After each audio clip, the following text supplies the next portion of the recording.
There are hundreds of cold cases out there that are still unsolved.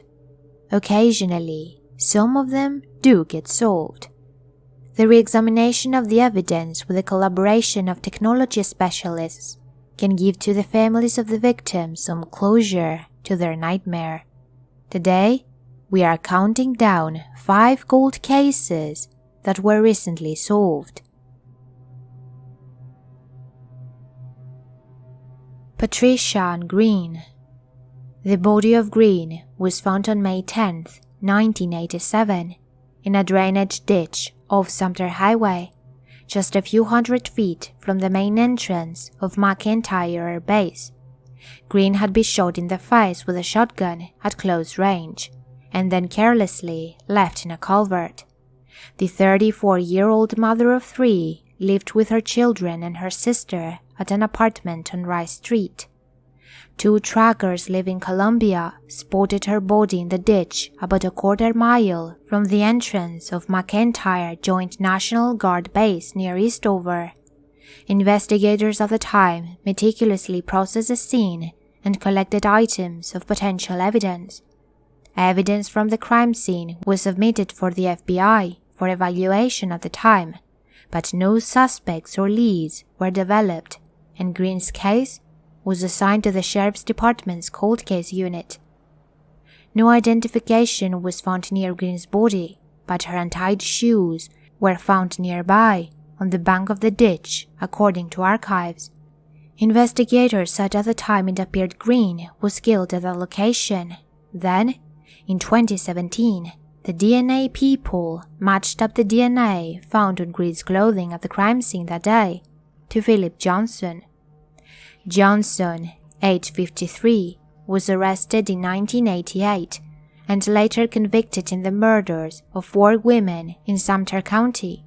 Detectives learned Johnson killed 2 women in Sumter County before Greene's shooting, and another 2 after that.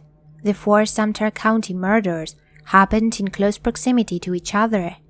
Johnson is serving 4 life sentences in the state prison system and is currently housed at Kirkland Correctional Institution in Columbia, according to the SC Department of Corrections. He also has convictions for rape, kidnapping, burglary, armed robbery, and assaulting a corrections employee. Richland Sheriff's investigators went to the prison to interview Johnson, who confessed to the killing before they even brought up the DNA evidence. He gave information in his confession that only the killer would have known. His motive was that he was just a cold-blooded killer. There was no motive except that he was in a killing spree, and Greene was somebody that he shot and killed. Richland County Sheriff Leon Lott said, "This case is a testament to victims' families that we will never forget. They're not just a number to us or an old case file. Our cold case investigators will always review these cases, no matter how ice-cold, and our forensic scientists will always employ the very latest technology to provide the families with the answers that they deserve." The Greene family has waited nearly 30 years for answers, and today they have those answers. It took 39 years to solve this case. The Palm Beach Clown Murder. In May 26, 1990, Marlene Warren, age 40, opened her front door at her Wellington home to a clown in full costume and makeup, holding a bouquet of flowers and balloons in one hand and a pistol in the other. The clown shot Marlene in the face, and she died from her injuries 2 days later. After the murder, the investigation team gathered loads of clues, including a clown costume, hair fibers, cigarette butt, and public's receipt. Detectives connected the getaway car, a Chrysler LeBaron, to Michael Warren's car business. Inside, they found orange wig fibers and brown hair. DNA testing was limited in 1990, however. The suspects at the time were her husband, Michael Warren, and Sheila Keene Warren, his then secret girlfriend. At the time of the murder, Sheila Keene Warren and Michael Warren were rumored to be lovers, and were seen kissing and having sex in an office. They married 12 years after the murder in Las Vegas, and they too moved to Virginia, where Sheila went by Debbie. Later, Sheila Keene Warren was accused of arriving at Marlene Warren's home, dressed in an orange wig, red nose, and high-top shoes, holding carnations and 2 balloons. Keene Warren allegedly handed the gifts to Warren without a word, shot her in the face with a .38 caliber handgun, and drove away. 2 costume shop clerks testified they saw Sheila Keene Warren purchase clown supplies from their shop the week before the murder. Even then, detectives didn't have enough evidence for an arrest. Police in Virginia went where Keene Warren and Michael Warren lived, pulled the couple over, and took the wife into custody. Michael Warren was interviewed for the case and has not been ruled out as a suspect, but he hasn't been charged. Other key details from the new documents include: it was April 10, 1989. Marlene Warren's son, Joey Ahern, had just been sentenced in an attempted murder case. As people spiled into the hallway, Marlene's husband Michael asked Joey's lawyer, Chris DeSantis, what it would happen if a husband killed his wife on her estate. That bombshell coming from newly released testimony with DeSantis in 1991. He wondered, is this guy nuts? DeSantis looked around, realized Marlene wasn't in earshot, and then answered, Florida law is peculiar, he said. It's not an issue whether he kills his wife, only if he was convicted of murder. A lesser charge or no charge at all, he would inherit. Even more peculiar in the testimony, he continued, if the husband couldn't be tied at all to the murder, he would get away. Michael Warren's friends also told investigators he didn't seem that upset over his wife's death. In 2016, after nearly 3 decades of investigating, FBI testing confirmed the brown hairs found in the getaway car were consistent with Keene Warren's. The orange fibers matched a mob wig, records show, and Sheila Keene Warren is charged with first-degree murder in Marlene Warren's death. In April 2018, Sheila Warren, now married to Marlene's husband Michael, was arrested in Washington County for her murder. The Palm Beach County State Attorney's Office had said they will seek the death penalty for Keene Warren. They have not said if Michael Warren is still under investigation. When police arrested Sheila Keene Warren, she asked them questions including, am I under arrest and what for? And where is my husband? At a sheriff's office, she made small talk until she was told the news. She was then accused shooter in the 27-year-old clown murder. She put her head on the desk and declined to say another word. They will seek the death penalty for her actions. It took 27 years to crack this case.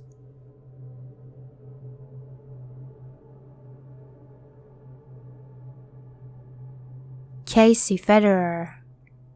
Louisiana State University psychology student Casey Federer was found shot dead in her apartment on September 13, 1999. She was found by a building manager about an hour after being killed. In Federer's case, police had a puzzling situation. The crime scene was relatively organized. Federer was attacked while she was coming home from school. Her apartment wasn't ransacked, but the front door was smashed, as if someone had broken in.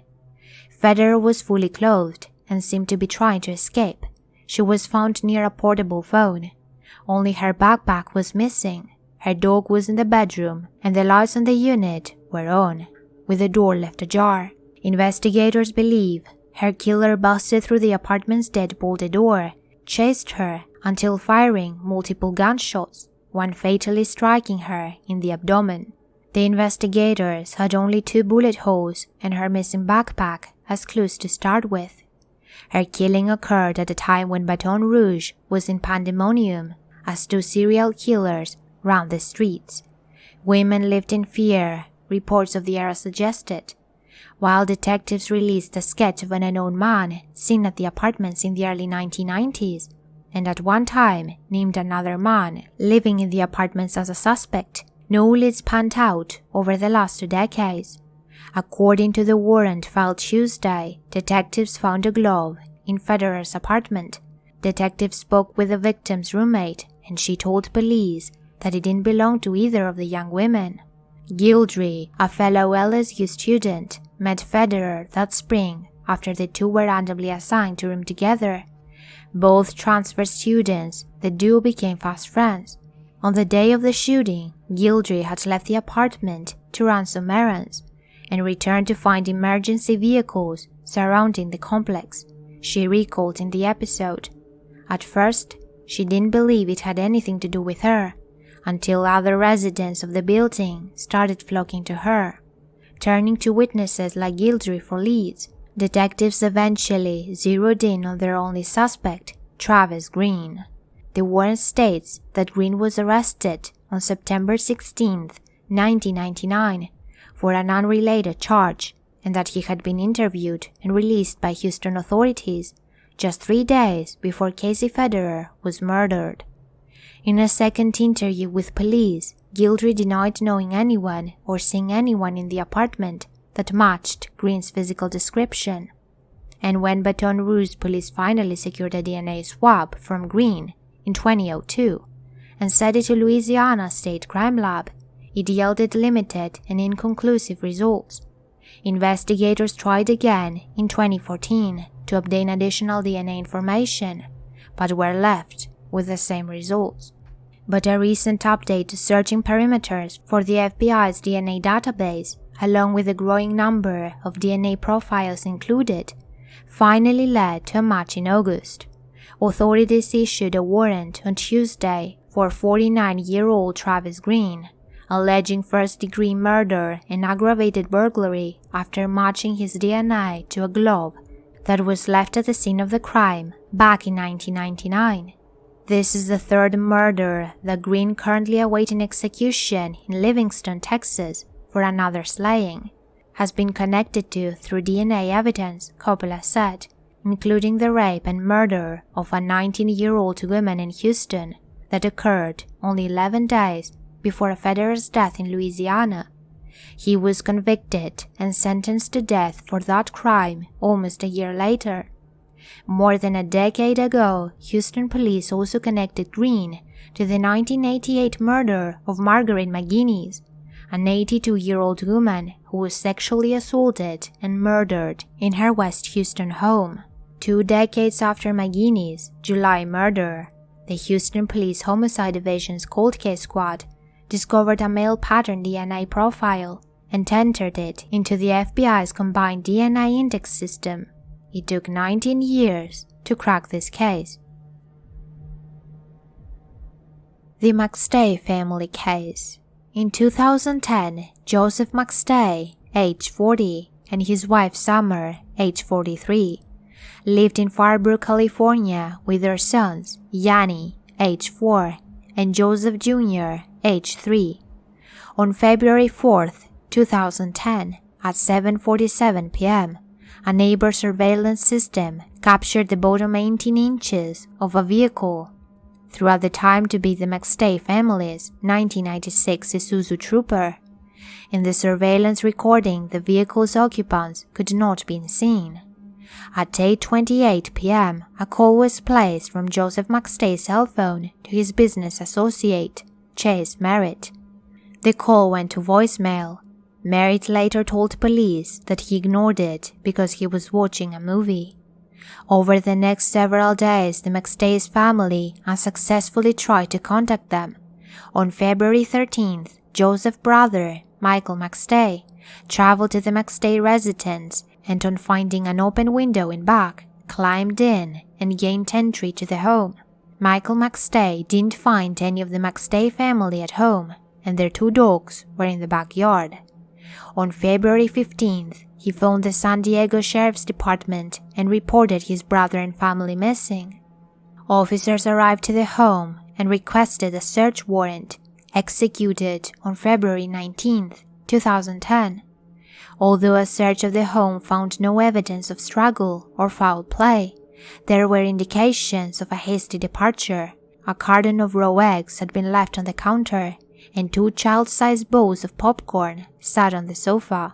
During their investigation, the police learned that at 11 p.m. on February 8th, the family trooper had been found in a strip mall parking lot in San Isidro, San Diego, near the Mexican border. It was believed to have been parked there between 5:30 and 7 a.m. On November 11, 2013, a motorcyclist found 4 sets of human remains buried in 2 shallow graves in the desert near Victorville, California. Patrick McStay, Joseph's father, was informed of the discovery and phoned missing person advocate Jerry Dean to tell her what he knew. 2 days later, 2 sets of remains were officially identified as those of Joseph and Summer McStay. The deaths were ruled as homicide, and San Bernardino County authorities said they believed the family died of blunt force trauma inside their home, but declined to discuss specifics of the deaths or a motive. After their disappearance, it was speculated that the McStays left voluntarily, since investigators found searches of the family's computers for "what documents do children need for traveling to Mexico" and Spanish language lessons. In April 2013, the San Diego Sheriff's Department announced that it believed that the McStays traveled to Mexico voluntarily. Investigators and the public also focused on McStay's business partner, Charles Chase Merritt, born in 1957, who was the last known person to have had contact with Joseph McStay and the first to notice his disappearance. According to state records, Merritt had felony convictions for burglary and receiving stolen property. His most recent felony conviction in 2001. In 2013, Merritt acknowledged he had spent more than an hour with Joseph McStay the day the McStay family went missing. Merritt, who reportedly was the last person McStay called from his cell phone, also said that he had passed a polygraph exam and didn't know anything that could help solve the mystery of the family's disappearance. On November 5, 2014, detectives from the San Bernardino County Sheriff's Department arrested Chase Merritt in connection with the deaths of the McStay family, after discovering that his DNA had been recovered from the McStay's car. His DNA was found on the steering wheel and shifter and the radio and air conditioning panel. His arrest was announced on November 7, 2014. Merritt is charged with 4 counts of murder, and the district attorney was seeking the death penalty. In July 2015, Merritt's defense attorney filed a request to have the case dismissed because of the warning used by the prosecution when the charges were filed. Autopsies concluded that all 4 victims had been beaten to death with a blunt object, and investigators believe the murder weapon was a 3-pound sledgehammer, which was found in the grave containing the remains of Summer McStay and one of her sons. Investigators testified they believed the victims were tortured before they were killed. In January 2018, a trial-setting conference was scheduled for February 23rd. Merritt's attorney filed a motion in San Bernardino Superior Court on April 7, 2018, according that Joseph McStay's business and accounting records are hearsay evidence and therefore inadmissible. On May 4th, the case was scheduled to go to trial in July 2018. The trial finally began on January 7th, 2019, in San Bernardino Court, with both sides making opening statements. Christine Franke. Christine Franke was 25 when she was killed on October 21, 2001. She was studying education at the University of Central Florida and working as a bartender and waitress at Cigars Bar at Universal City Walk. That's where she was last seen alive, leaving work about 4 a.m. after a double shift. Franke was killed in her apartment on Plaza Terrace Drive near Audubon Park. The morning of October 21st, Franke's girlfriend, who was out of town, couldn't reach Franke and asked a neighbor to check on her. The neighbor found Frankie's apartment door ajar and came back to her own apartment crying. Her boyfriend told the Orlando Sentinel in 2002. Frankie had been shot in the head. They called 911. Police found semen on her body. Through a medical examiner ruled that she was not raped. Arrest records show. Crime scene investigators collected the DNA but couldn't find a match in their databases. 3 months later, and with no meaningful leads, police declared the case cold. In 2016, Orlando police used a service called DNA phenotyping to build a rough sketch of a possible suspect. A black man with brown eyes, black hair, and no freckles. No tips came from the sketch. But it wasn't until May 2018 when an employee from Parabon Nanolabs ran a DNA sample from the scene of the crime through an open-source genealogy database and identified 3 people believed to be distant cousins of the killer. Fields built out the family tree back to a woman who lived from 1910 and 1987 and had 10 children, Holmes' grandmother. Then, he started excluding her descendants one by one, because they were too young to have committed the crime, because they were women, or because their genetic profiles didn't match. Eventually, he narrowed it down to Holmes and his brother. A judge granted him warrants to get DNA samples from both. An undercover detective went to the construction site when Holmes' brother worked and offered him a bottle of lemon lime. Holmes' brother took it, drank some, and threw the bottle into a dumpster, where officers collected it. Officers got Holmes' DNA from a Bad Ice beer can and 7 small cigars Holmes had thrown away. The DNA was a match, though he later got swabs from Holmes' mouth to confirm it. On Friday, 17 years later, Orlando police detectives made an arrest. Benjamin L. Holmes, age 38, is facing a first-degree murder charge. Holmes is being held without bond in the Orange County Jail. Holmes had been arrested in Orange County 14 times since 2001, records show, including 6 times for driving with a suspended license, 4 times for probation violation, and once for domestic violence. None of those crimes required law enforcement officers to get a DNA sample from him. It took 17 years to crack this case.